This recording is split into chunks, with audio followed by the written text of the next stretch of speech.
Kidnapped Lagos student killed by male abductor. NNPCL holds petrol sales to independent marketers amid price surge. Traffic thins in Kano as commuters stranded over transport shortage. On the foreign scene, low turnout expected as Algerians vote this Saturday. Hello and welcome to Trust TV's News Update. I am Chiamaka Mwafo. Thank you for joining us. A student at the Federal University of Agriculture, Abeokuta, Ogun State, Christiana Idong, who was kidnapped between Ikorodu and Yaba in Lagos State, has been reportedly murdered by her abductor. The Student Union Government President of FUNAAB, Ibrahim Adeyemi, confirmed the murder on Thursday. The family source had on August 26 said the abductors were demanding 3 million naira as a ransom before they released the student. The source explained that Christiana had left her home in Itaolo area of Ikorodu, heading to the University of Lagos in the Yaba area of the state, where she was observing her industrial training before she was abducted by the kidnappers. The source disclosed further that after she was unreachable for a while, the abductors reached out to the family through her telephone, demanding that a ransom of 3 million naira be paid before she could be released. The source added that after several appeals from the family, the abductors agreed that a sum of 350,000 naira be paid to a certain account which the family paid, but the abductors refused to release her despite the payment. A sad one there. Residents of Agege in Lagos State have raised concerns following the invasion of the bridge in the area by touts and miscreants. Reports of robbery, terrorism and thuggery plague the area, leaving residents, passers-by and traders vulnerable to attacks on a daily basis. Here's more in this report.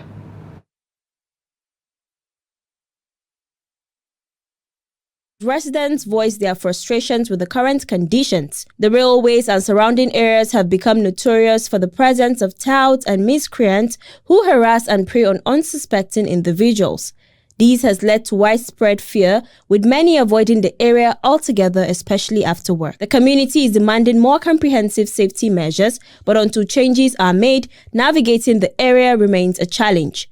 Sarah Paul is one of many who share this concern. That can 3 o'clock in the evening or 4, you cannot be able to pass here because the area not there convenient for people. You understand? You always push one person to another. If you don't hold your bag very well, they would like to open your zip, like to take something into your bag. Sometimes when I'm passing, they have to hold my bag like this. Why it's not supposed to be like that? They have to do something. Some people not used to be able to pass into that place. They go just run, go down, and that will cause them injury. Everybody loves a secured environment. But if you look at the population of this place, how many policemen is going to police this particular spot? You just need to watch out for any circumstances that can occur. But I doubt if they will be able to police all these environments. If you look at the place, you just have to secure yourself. That's just the thing, the only advice.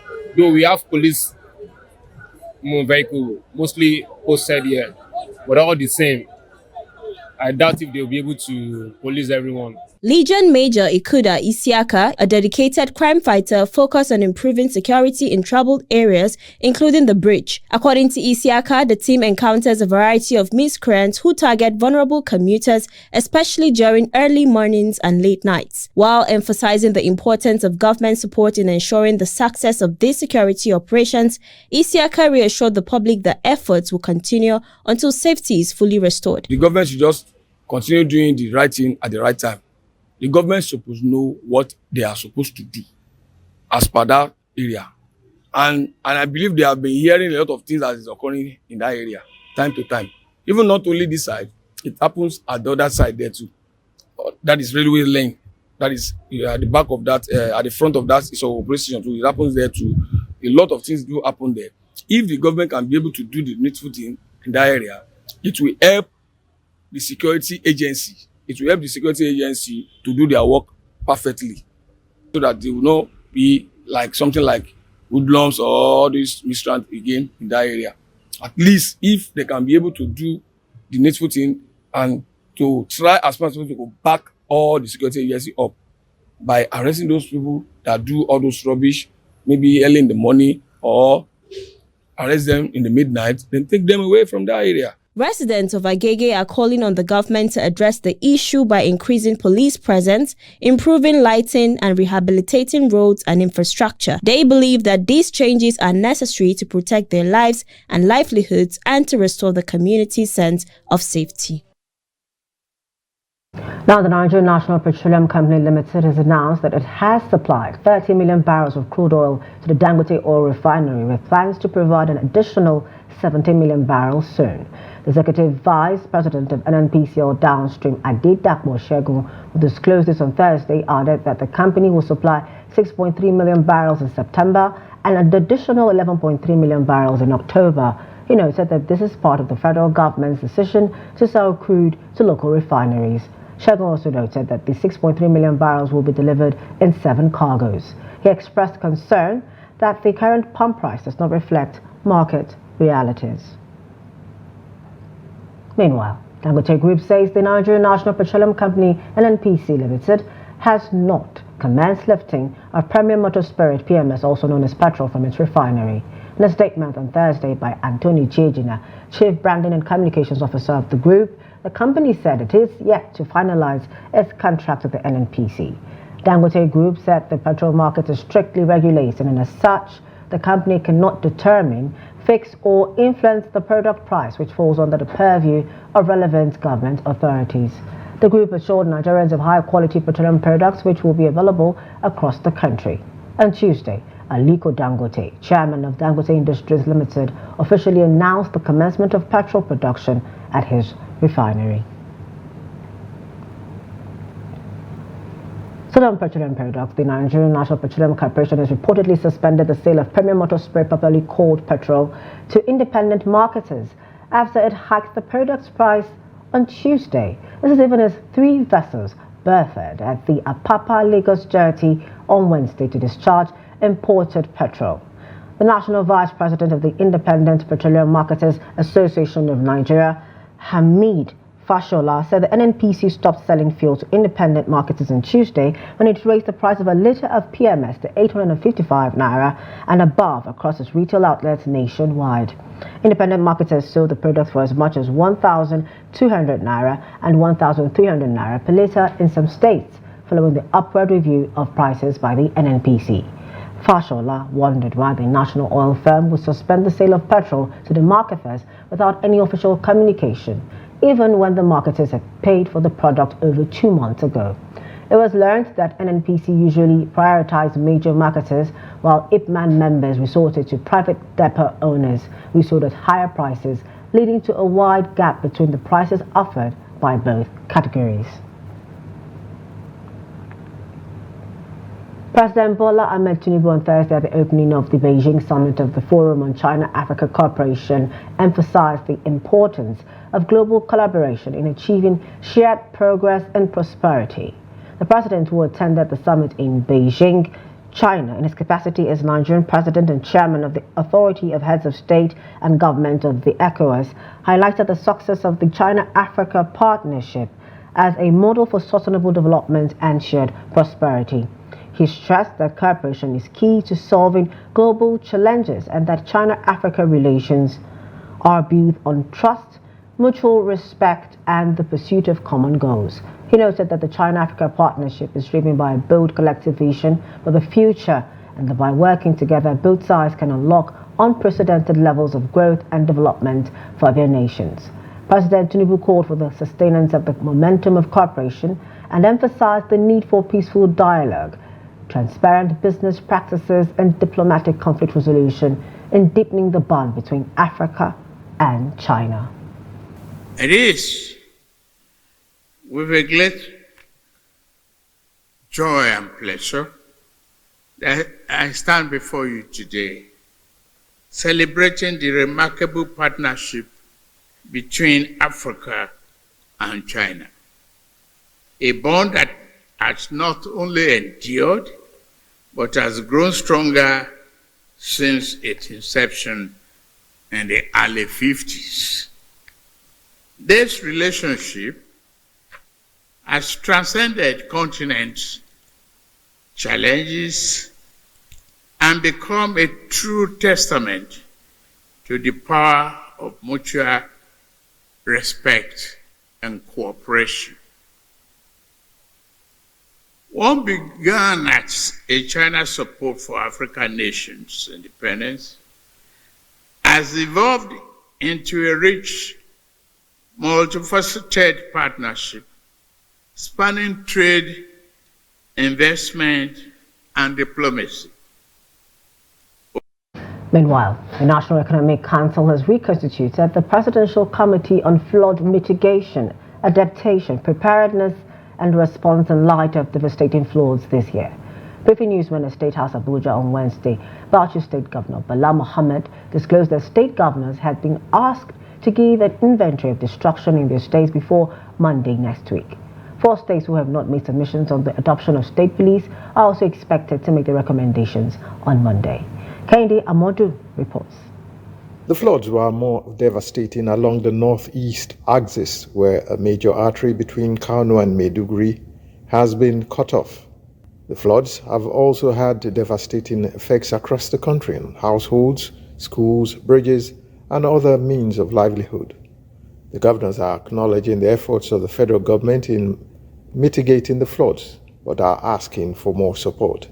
An established governance structure is being put in place to ensure that the interventions will not be ad hoc, which is why the Flood Committee has been reconstituted. We need to provide more of food security, and some of the farmlands are already submerged, and there would therefore be a need for collaboration between all the tiers of government to ensure food security.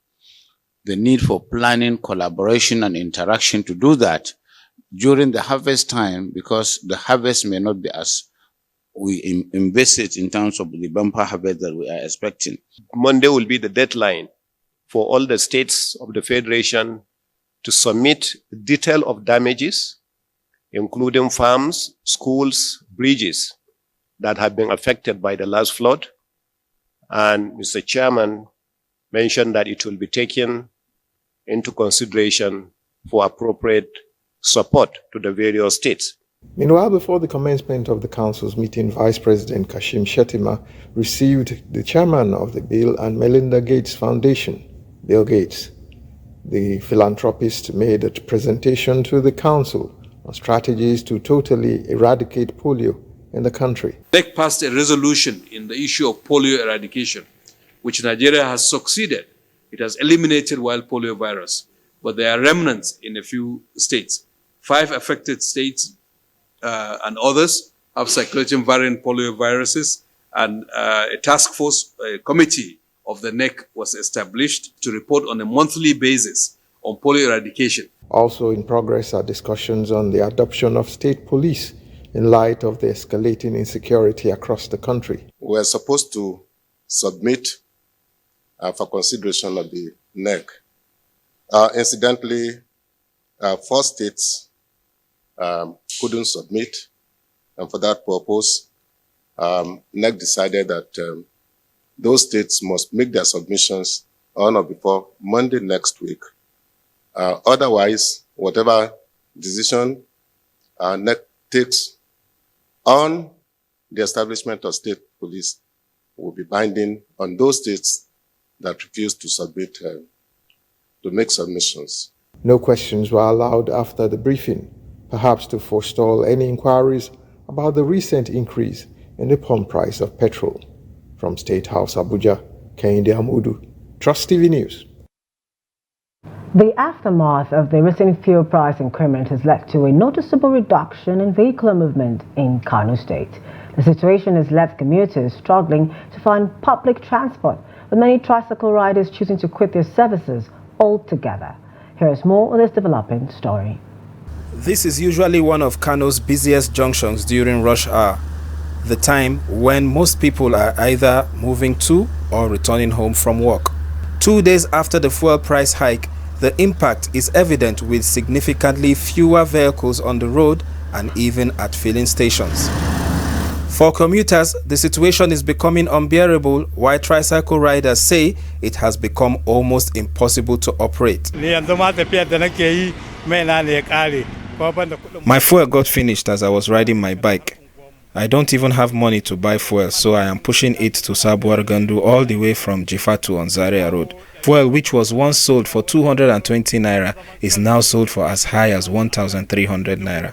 For example, like you saw me, I was trekking from somewhere else. I was trekking on the road. Even me, I personally have my own bag and I left it at the home because of the fuel is too cost.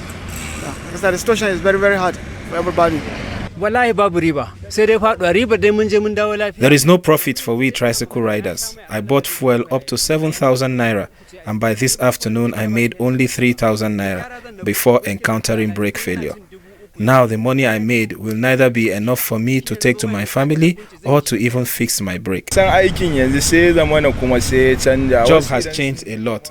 In the past, you can buy fuel and use it for long, but right now we struggle to break even. So we have to even consider stopping the business. Many residents have linked the fuel price increase to commencement of production by the Dangote refinery. They wonder why this has not reduced the current fuel scarcity and the overall distribution challenges in Nigeria. On hearing that Dangote will start, flood the market by September, all instead of us to hear that, okay, we have decrease, then what we see is decrease. And NNPC is selling at a higher price what the independent marketer has been selling before. We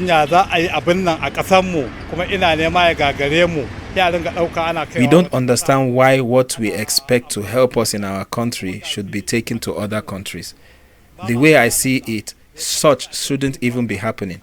For others, the major concern is the lack of clear communication from the authorities. That why can't they come and tell us the truth? Tell us the truth, then we understand. Nigeria are not so difficult like that. We'll say, okay, yeah, it's a difficult time for everybody. But they'll say this today, tomorrow that. We are not confused. Okay, where is the refinery? Now that they say they will start production by April this year. Both of them, the refinery, the Kaduna, the Warri of 18. Now they say September. And we are already in September. Honestly, I'm not happy with it. What we are begging government is to look at the masses and slash down the prices at least to a reasonable price, so that people can at least enjoy the government. They should try and look into the people because the hardship is too much. So they should look onto the people. The hardship is too much. The life is hard, especially the average people that are the low living people. Yeah, government have to do something. People are suffering very well. In the coming days, the situation is expected to worsen, especially with the reopening of schools scheduled for next week. The number of commuters during the early hours of the day is likely to increase, putting more strain on the already limited transport options. As prices of commodities skyrocket in markets across the country, the newly established Islamic Market in Iwo, Osun State, is giving succor to residents. Food items are cheaper at the Islamic Market compared to other markets in the town, and the traders are happy making moderate profits. However, the Islamic Market is contending with certain forces as market associations and unions from markets are opposed to modus operandi. Hamido Yegbadi tells us more in this report. Since the removal of the fuel subsidy by President Bola Tinubu after his swearing in, prices of commodities have gone up in the markets. The situation is compounded with the imposition of levies by associations and unions in the markets, as well as multiple taxation by agents of local and state governments. As part of his initiatives to help his people in Iwo, his country home, the Grand Mufti of Yoruba land, Sheikh Dawood Imran Malasa, established the Islamic Market in Iwo. In this market, no union or association levy and no tax. Prices of commodities are regulated in a way that the seller and the buyers are happy. We established the market for the poor people, for our people, in order to help them, especially during this very hard time for them. So it is established by some people in the beginning, but now many people are cooperating with us, both seller and others. The traders said the elimination of levies and taxes enabled them to make profit even as they sell at cheaper price. Meanwhile, the market associations and unions are not happy with the way the Islamic market crashed prices of commodities in the town. The place they are selling their market, they will collect different type of tax.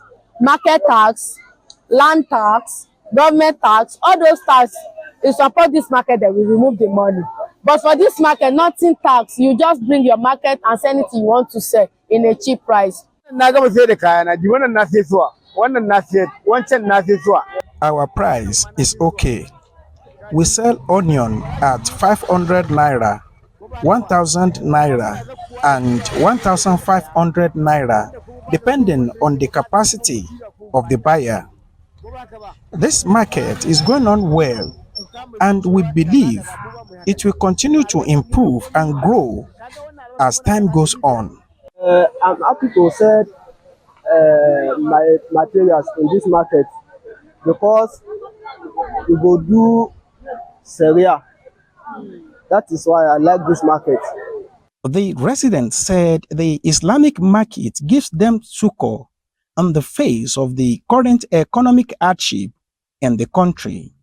In here, people come here to patronize this market because of the prices and the prices of goods and commodities here are being regulated. These people that we are seeing here are those that are fear God. That if everybody are making sales, despite that they are selling below the normal price, there is nothing here that is not below the price that they are selling in the town. The residents and traders in Niwo appealed to the state government to give necessary support to the Islamic market to continue to thrive for the benefit of the poor masses. Amid Oyegbade reporting for Trust TV. Now, as the rising cost of fuel and food prices continue to negatively impact the lives of Nigerians, investment in real estate, especially home ownership, is witnessing a significant decline, while for many it has become out of reach. With essential construction materials like sand, plaster and blocks becoming prohibitively expensive, initiation and completion of construction projects has been dealt a severe blow. Here's more in this report. The escalating cost of construction materials is causing a significant decline in property investments in Nigeria, with the downturn affecting not just individual investors but also the broader economy, including employment in the construction sector. Without intervention, the situation threatens to worsen, potentially leaving many Nigerians unable to realize their property goals. Real estate expert Patrick Ogunjobi, who spoke with Trust TV on the situation, believed that the struggling economy is the primary reason behind the sharp decline in property investment. He underscores the need for caution and realistic expectations in today's market, while emphasizing that it is better to start small than to overstretch financially in an uncertain economy. Professionals should begin to look inward now to see how we begin to provide solutions. For example, now, just this morning, tiles per square meter is about 8,000 naira per square meter. 9,000 naira, quality tiles, 9,000 naira per square meter. But I just discovered something that they just said they are bringing to bear, that they are like stone, whatever, coated, whatever.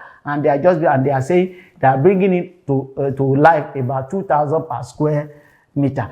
That is reducing by 4. So by creativity, our sense of creativity should be wide open so that we can think outside the box. Across the construction industry, the impact of rising material costs is being increasingly evident. Albert David, who sells building materials, expresses his concerns over how the price hikes are influencing customers' behavior and in turn his business. Anything that we want to do now in Nigeria is consuming of the petroleum.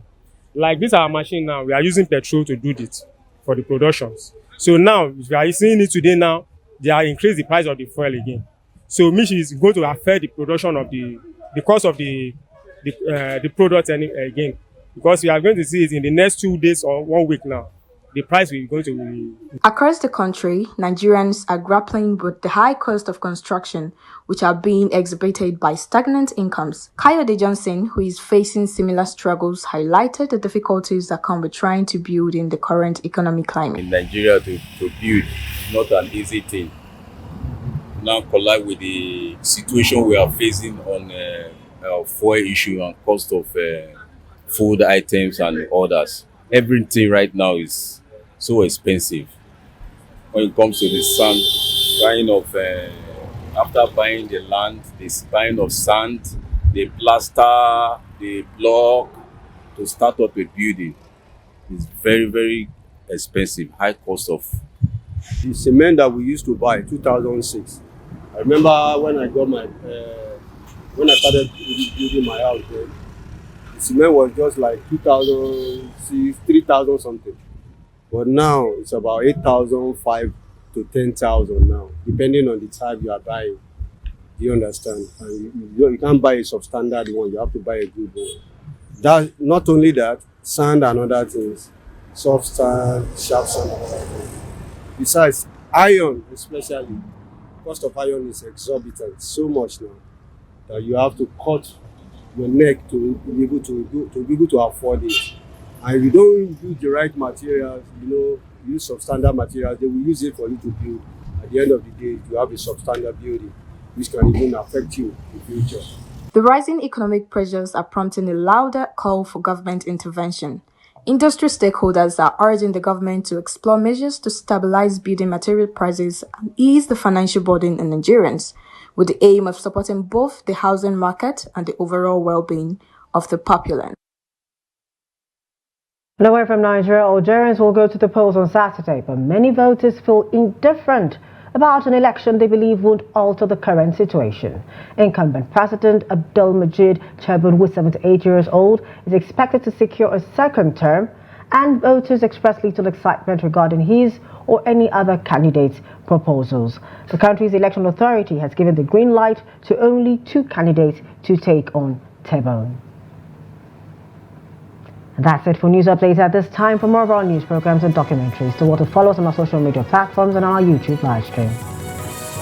I'm Shama Katwapo. Thank you for joining us at this time.